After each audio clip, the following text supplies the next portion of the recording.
Hello friends, super magic રસોઈમાં મિત્રો હું આપણું સ્વાગત કરું છું।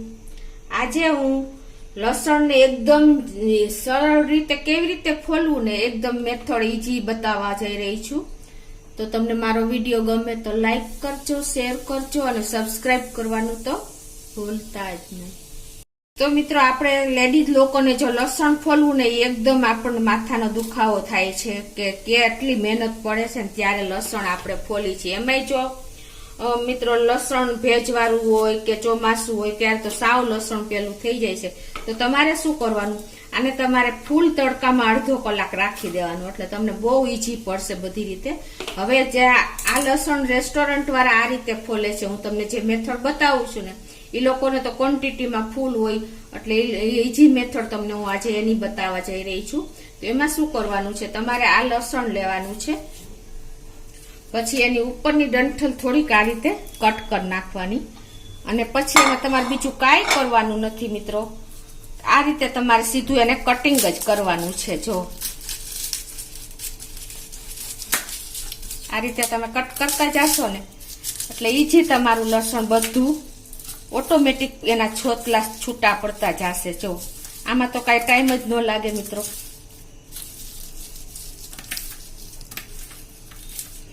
આ રીતે તમારે ફટફટ બધું લસણને કટિંગ જ કરવાનું છે નાના નાના પીસમાં।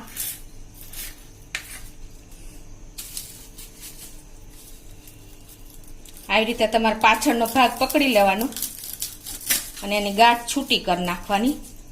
પછી તમારે આ રીતે જ જુઓ તમે, એમાં તપેલું લસણ હશે ને મિત્રો તો તમારે ટાઈમ જ નથી લાગતો।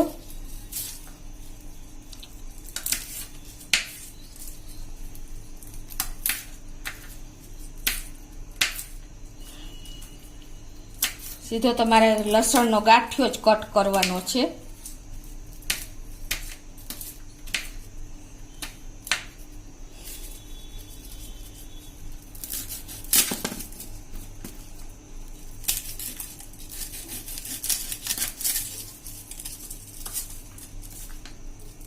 આ રીતે તમારે લસણની કળીઓ હશે ને હાથમાં તો પણ તમારે ઈઝીલી કટ થઈ જશે। આખા ગાંઠિયા કરતા ભલે છૂટી થોડીક થઈ જાય ક્વોન્ટિટીમાં।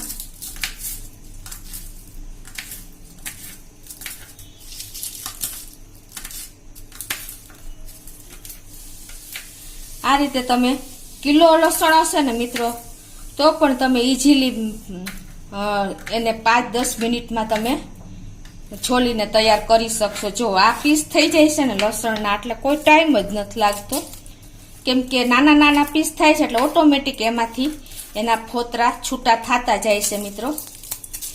આપણે આમે લસણ ફોલવા માટે કળીઓ તો અલગ જ કરતા હોઈએ છીએ, તો તમારે થોડુંક આટલું કટ કરવાનું રહેશે મિત્રો।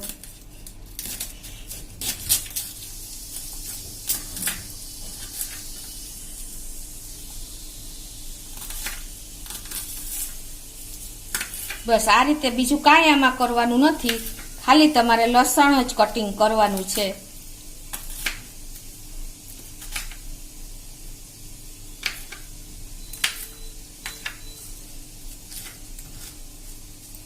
બસ તમને ખ્યાલ આવી ગયો હશે મિત્રો કેમેરા વિડીયામાં।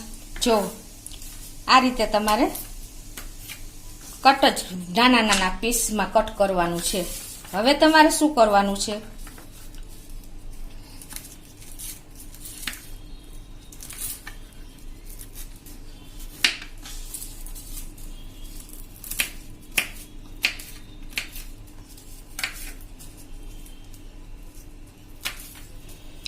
હવે કાંઈ કરવાનું નથી મિત્રો। હવે આને તમારે આ રીતે છોટલા થોડાક ઉપર હોય ને લઈને અને આ રીતે તમારે હાથેથી ઘસી નાખવાનું છે। જો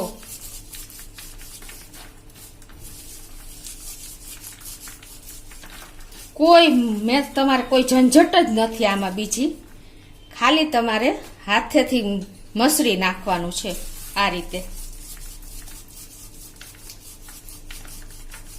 જો ખ્યાલ આવે છે તમને, લસણના પીસ છૂટા જો ક્લીન થતા ગયા છે, કેમ કે પીસ થાય છે ને કઢીના એટલે ઓટોમેટિક એના ફોતરા અલગ થઈ જાય છે મિત્રો। તમને બતાવી પણ દઉં, અત્યારે આ ગરમીના હિસાબે મારા હાથમાં ફોતરા ચોટ્યા છે. જો તમને બતાવી દઉં, લાઈવ જ હું તમને બતાવી રહી છું મિત્રો. જો તમને ખ્યાલ આવતો જ હશે.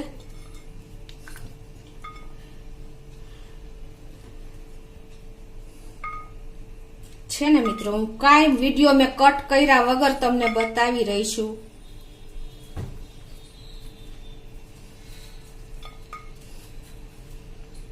જો પીસ વીણા થોડાક તમને ખ્યાલ મેં બતાવવા પૂરતા જ તમને વીણીને બતાવ્યા છે મિત્રો. હવે તમને જો આ રીતે આપણે કટિંગ કર્યા પછી આપણે એને સુપડી કે કઈ પણ વાસણ હોય ને એમાં તમારે એને ક્લીન કરી નાખવાનું, એટલે કે ઝાપટી નાખવાનું આવી રીતે. તો જ તમને ઈઝી મેથડ પડશે. બાકી તમે વીણો તો મિત્રો ટાઈમ લાગે, બરાબર ને? એટલે તમારે આ રીતે એને સુપડું કે જે વાસણ તમને થાળી જેવું ત્રાસ જેવું અનુકૂળ આવે ને એમાં તમારે જો આ રીતે ઝાપટી નાખવાનું, ફોતરા એના છૂટા કરી દેવાના.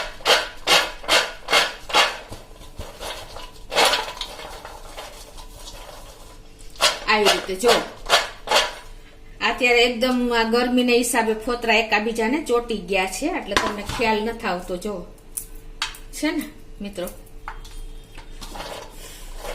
આવી રીતે તમારે કાંઈ ટાઈમ લાગ્યો મિત્રો, બધા ફોતરા જો અલગ થઈ ગયા. અને આપણું લસણ જો મોસ્ટ ઓફ ફોલાઈ ગયું છે. જો આટલું લસણ ફોલતા આપણને ટાઈમ લાગે છે ને મિત્રો. જો અને આ મેં તમને અલગ વીણીને બતાવ્યું હતું ઈ.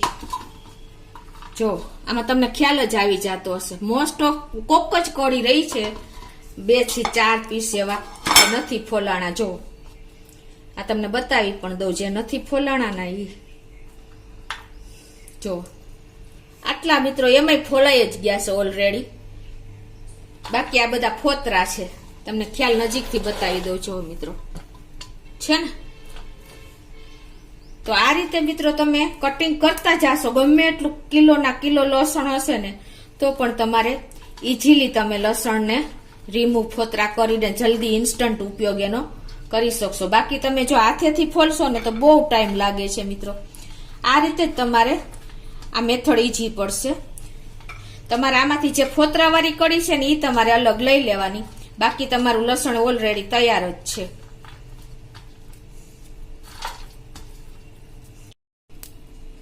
તો મિત્રો જો 4-5 કળી એવી રહી હોય, આપણે ઈ સેજ હાથેથી ફોલી નાખવાની આવી રીતે. બાકી આમાં બીજું કાંઈ તમારે કરવાનું નથી. 2-5 કળી તો રહી જ જાય. કોઈ પણ આપણે હાથે લસણ ફોલતા હોય ને તો પણ રહી જાય છે.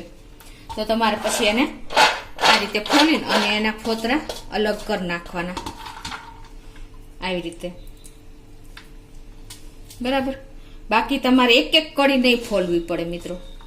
આ રીતે જ તમારે કટિંગ કરવાનું રહેશે અને પછી ફોતરા તમારે ઉડાડી દેવાના આવી રીતે.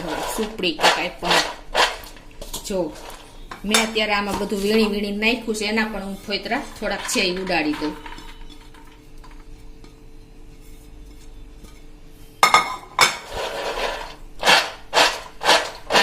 લસણનું તેલ હોય ને એમાં જ જો આ ફોતરા ચોટી જાય છે. તમને ખ્યાલ તો આવી ગયો હશે કેમેરામાં. આ રીતે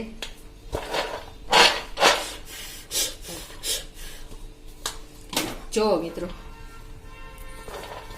છે ને એકદમ આપણું લસણ જો કટિંગ કર્યા પછી ક્લિયર થઈ ગયું છે. 1-2 કળીમાં આ લસણના તેલને હિસાબે ફોતરા ચોટેલા છે. બાકી ઓલરેડી તમારું લસણ ફોલાઈ જાય છે મિત્રો. કેટલી ઈઝી મેથડ મેં તમને બતાવી, તમને ખ્યાલ આવી જ ગયો હશે.